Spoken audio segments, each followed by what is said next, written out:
Assalamu alaikum ‘yan class, wannan shi ne darasinmu na yau. Misalin jam'i, mun yi misalan tilo. Yau kwanan wata 21 ga watan 11 shekara ta 2020.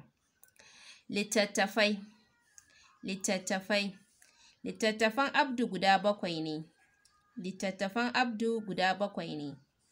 Littafi guda ɗaya a buɗe yake, sauran a rufe suke.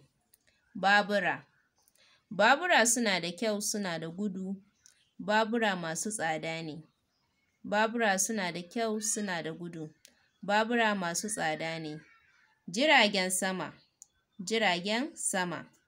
Jiragen sama suna tashi.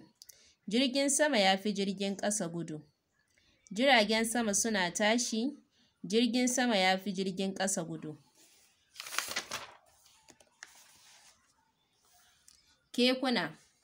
Kekuna suna da kyau, suna da tayoyi bibbiyu.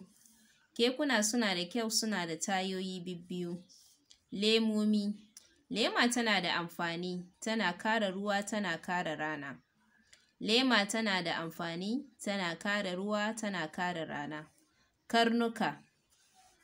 Karnuka suna yin gadi a gida. Karnuka ba sa bacci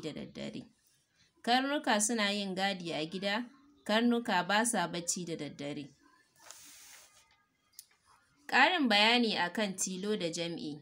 Misali, tilo jam'i, mutum mutane, babur babura, gida gidaje, dabba dabbobi, littafi littattafai, kujera kujeru, doki dawakai, jaki jakai, saniya shanu, raƙumi raƙuma, titi tituna, kwano kwanuka, tabarma tabarmi, dadduma daddumai, takalmi takalma, riga riguna, wando wanduna.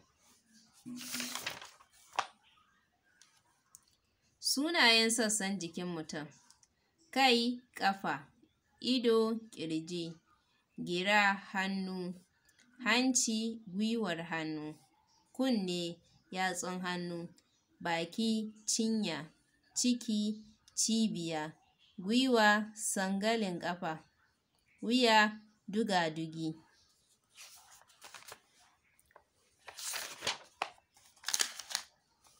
‘Ya'yan itatuwa: tuffa tumatur, lemu ayaba, abarba karas. ‘Ya'yan itatuwa suna da daɗi, suna ƙara lafiya da ƙarfin jiki, suna ƙara wa mutum jini. So wannan shi ne darasinmu na yau, sai kuma gobe idan Allah ya kaimu. Ku kasance da wannan tasha ta Zee-Baffa TV. Ku yi subscribe kuma ku danna ƙararrawar sanarwa a koda yaushe da zarar na ɗaura sabon bidiyo.